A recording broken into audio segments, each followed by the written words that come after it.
Surviving the night did not save me. Let me ask you something before I continue. Have you ever survived something, only to realize later that survival was just the beginning of your punishment? Because that night did not end when the armed men ran out of my house. That night followed me. It still follows me. Even now.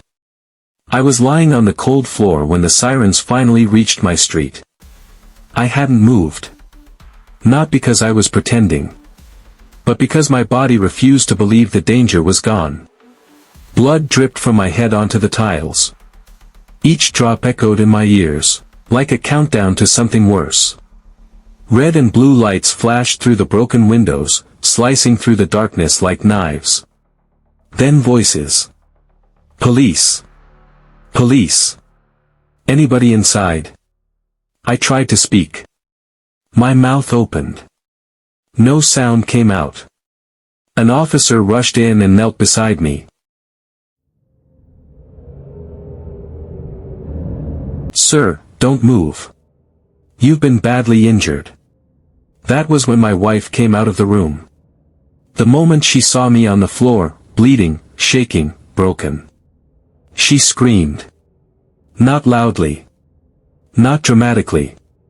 But in a way that told me she thought I was already dead. My children started crying. My son's cry was different that night. It wasn't fear. It was confusion. The kind a child cries when his world suddenly stops making sense. The police moved fast.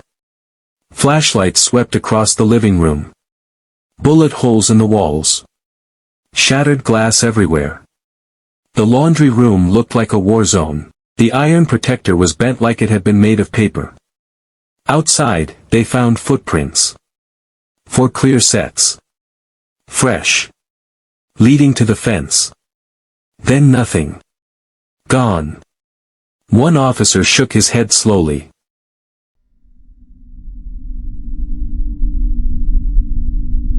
These men were not amateurs. That sentence burned itself into my mind.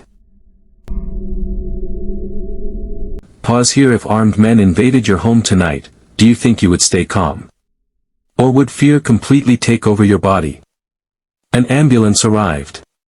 As they lifted me onto the stretcher, I looked back at my house. I didn't recognize it anymore. It didn't feel like home. It felt like a place that had betrayed me. At the hospital, they stitched my head. The doctor told me I was lucky. I nodded. But inside, I asked myself a question I still ask today. Why did I survive? That night, I did not sleep.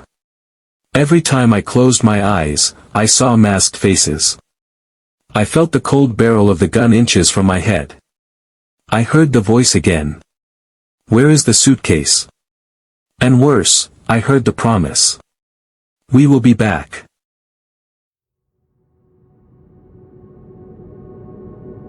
Do you believe trauma ends when the danger is gone, or does the mind keep reliving it forever? The next morning, the police took my full statement. They asked everything. The number of men. The weapons. Their voices. Their movements. When I told them there was no suitcase, the room went quiet. One officer sighed. Then they were acting on wrong information. Wrong information. Those words terrified me more than the guns. Because wrong information can be corrected. And corrections often come with violence. When I returned home, daylight exposed everything the night had hidden. Bullet holes looked bigger. Blood stains looked darker. Fear felt heavier. My son refused to sleep alone. My daughter screamed at the sound of doors closing. My wife barely spoke. At night, none of us slept. We listened. Every sound outside felt intentional.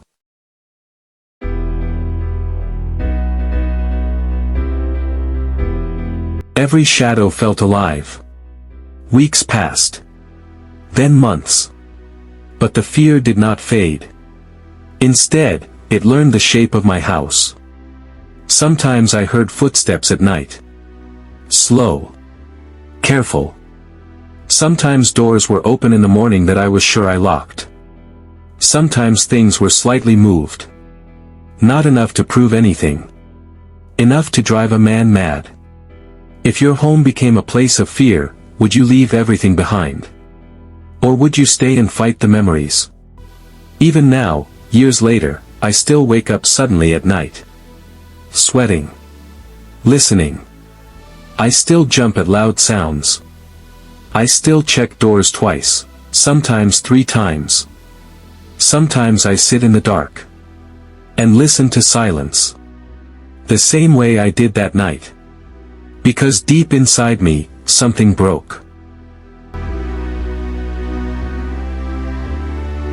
That invasion did not just enter my house. It entered my mind. It lives there. Do you think some nights ever truly end? Or do they stay with us forever? Because up till today, I am still haunted.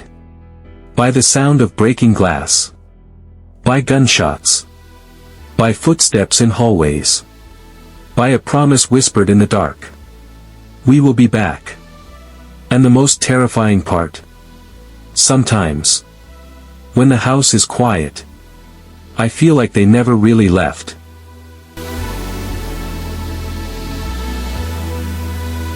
They left my house. But they never left me. Some nights don't end. They stretch. They rot. They follow you. Before I continue, listen carefully. If you have never lain awake in your own house, heart pounding, ears straining for footsteps that may or may not be there, then you may never truly understand this story. Because surviving that night did not make me strong. It broke something inside me. And once something breaks like that, it never fully heals.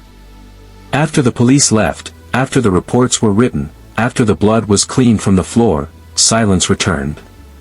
But it was not peaceful. It was the kind of silence that watches you. The kind that waits. That first night back in the house, I did not sleep. None of us did. My wife sat upright in bed, holding the children between us like a shield. My son jumped at every sound. My daughter whimpered in her sleep, crying out even while dreaming.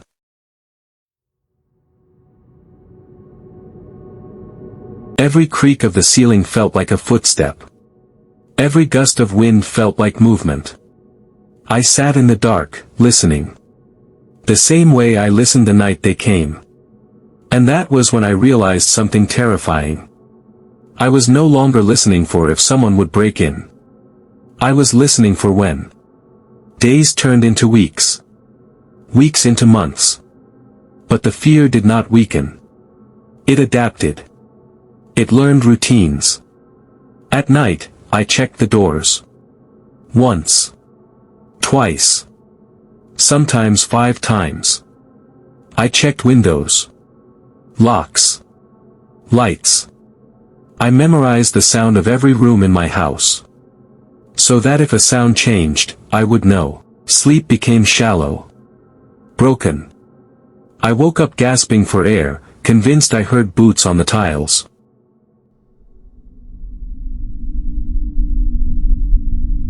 Sometimes I would rush to the living room in the middle of the night. Heart racing. Only to find nothing. Empty space. Darkness. But the feeling remained. That I was not alone. My wife noticed the change. I became quiet. Withdrawn. Angry without reason. Fear does that to a man. It turns him into a stranger in his own home. One night, months after the invasion, something happened. Something small. But devastating. I woke up to a sound. Soft. Deliberate. A knock. Not loud. Not rushed. 3 slow taps. On metal. My body froze. My heart began to pound the same way it did that night.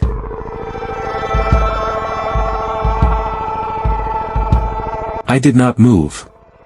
I did not breathe. Then I heard it again. 3 taps. From the direction of the laundry room. The same window they broke. I sat up slowly. Every muscle in my body is screaming at me to stay still.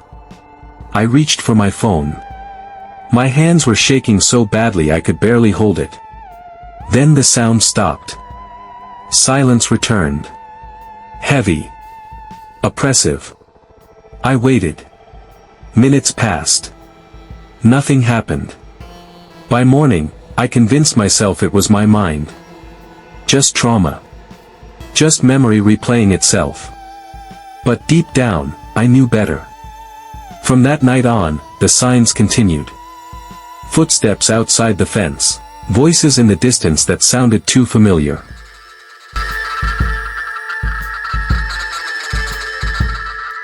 Once, I found a footprint near the back of the compound. Just one. Faded. Impossible to prove. But impossible to ignore. The police said there was no evidence. Friends said I was overthinking. But trauma does not ask permission to haunt you. It just does. Years have passed since that night. Yet even now, I cannot sit with my back to the door. I cannot sleep with the lights completely off. I cannot hear sudden loud noises without flinching. My children grew older. But that night grew with them. It shaped them. It shaped me. Sometimes my son asks questions. Daddy, why do you always lock the door twice? I never know how to answer. Because how do you explain to a child? That evil once stood inches away from killing his father. That masked men once fired bullets into the walls of the house he calls home. That promises whispered in the dark don't always die. Even now, when the house is quiet.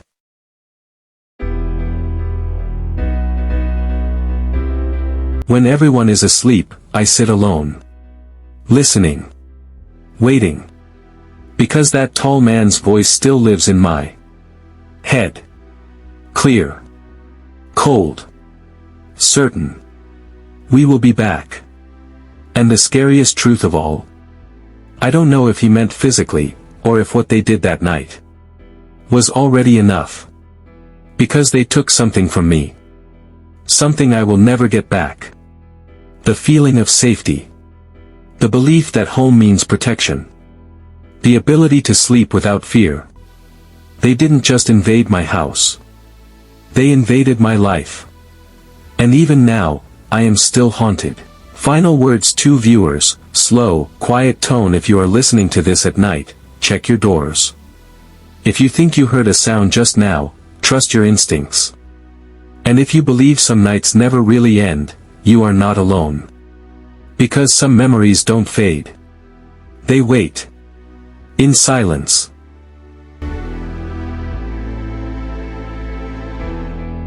And if you think this story ends here, you're wrong. Some truths are buried for a reason and some horrors are still waiting to be uncovered. If this story kept you watching, make sure you subscribe and turn on notifications, because the next case, the next nightmare, is already waiting. New stories. Darker secrets. Real fear. Stay curious. Stay alert. And remember, some stories don't end when the video does.